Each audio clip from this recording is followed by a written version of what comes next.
رسول اللہ صلی اللہ علیہ وسلم سے کہا کہ آپ سے فائدہ اٹھانے میں مرد ہم سے آگے بڑھ گئے ہیں، اس لیے آپ اپنی طرف سے ہمارے واعظ کے لیے بھی کوئی دن خاص فرما دیں۔ تو آپ صلی اللہ علیہ وسلم نے ان سے ایک دن کا وعدہ فرما لیا۔ اس دن عورتوں سے آپ نے ملاقات کی اور انہیں واعظ فرمایا اور مناسب احکام سنائے۔ جو کچھ آپ صلی اللہ علیہ وسلم نے ان سے فرمایا تھا اس میں یہ بات بھی تھی کہ جو کوئی عورت تم میں سے اپنے 3 لڑکے آگے بھیج دے گی تو وہ اس کے لیے دوزخ سے پناہ بن جائیں گے۔ اس پر ایک عورت نے کہا اگر 2 بچے بھیج دے؟ آپ نے فرمایا ہاں، اور 2 کا بھی یہ حکم ہے۔ صحیح بخاری حدیث نمبر 101۔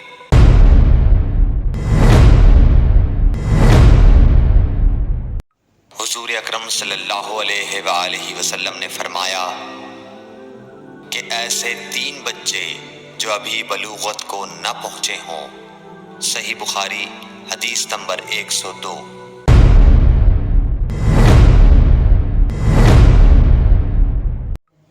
نبی کریم صلی اللہ علیہ وسلم نے فرمایا کہ جس سے حساب لیا گیا اسے عذاب کیا جائے گا۔ حضرت عائشہ رضی اللہ تعالی عنہا فرماتی ہیں کہ یہ سن کر میں نے کہا کہ کیا اللہ نے یہ نہیں فرمایا کہ عنقریب اس سے آسان حساب لیا جائے گا؟ رسول اللہ صلی اللہ علیہ وسلم نے فرمایا کہ یہ صرف اللہ کے دربار میں پیشی کا ذکر ہے، لیکن جس کے حساب میں جانچ پڑتال کی گئی سمجھو وہ غارت ہو گیا۔ صحیح بخاری حدیث نمبر 103۔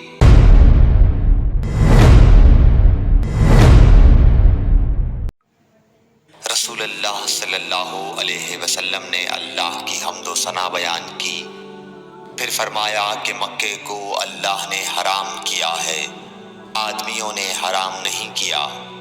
تو سن لو کہ کسی شخص کے لیے جو اللہ پر اور یوم آخرت پر ایمان رکھتا ہو جائز نہیں ہے کہ مکے میں خون ریزی کرے یا اس کا کوئی پیڑ کاٹے۔ پھر اگر کوئی اللہ کے رسول کے لڑنے کی وجہ سے اس کا جواز نکالے تو اس سے کہہ دو اللہ نے اپنے رسول کے لیے اجازت دی تھی، تمہارے لیے نہیں دی، اور مجھے بھی دن کے کچھ لمحوں کے لیے اجازت ملی تھی، آج اس کی حرمت لوٹ آئی جیسی کل تھی، اور حاضر غائب کو یہ بات پہنچا دے۔ صحیح بخاری حدیث نمبر 104۔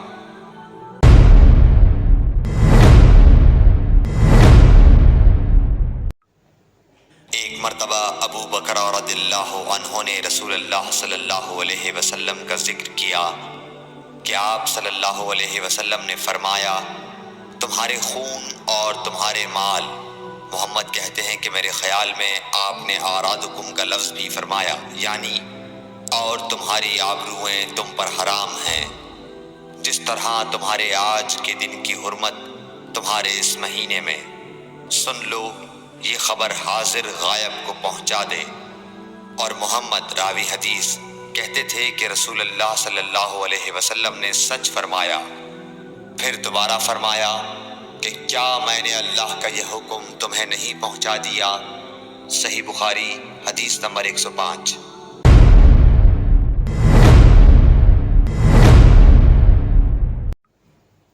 رسول اللہ صلی اللہ علیہ وسلم نے فرمایا کہ مجھ پر جھوٹ مت بولو، کیونکہ جو مجھ پر جھوٹ باندھے وہ دوزخ میں داخل ہو۔ صحیح بخاری حدیث نمبر 106۔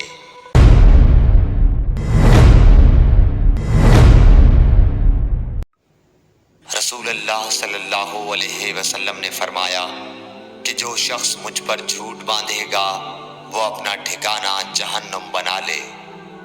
صحیح بخاری حدیث نمبر 107۔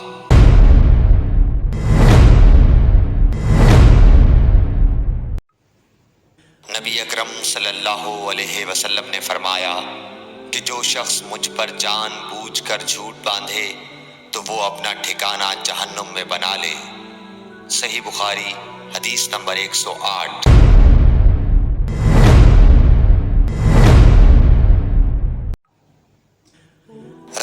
اللہ صلی اللہ علیہ وسلم نے فرمایا کہ جو شخص میرے نام سے وہ بات بیان کرے جو میں نے نہیں کہی تو وہ اپنا ٹھکانہ جہنم میں بنا لے۔ صحیح بخاری حدیث نمبر 109۔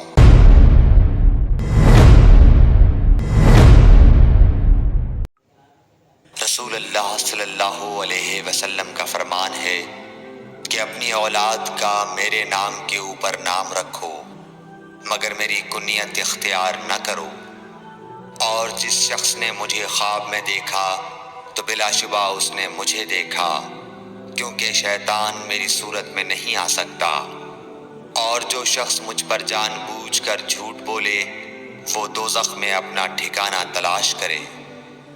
صحیح بخاری حدیث نمبر 110۔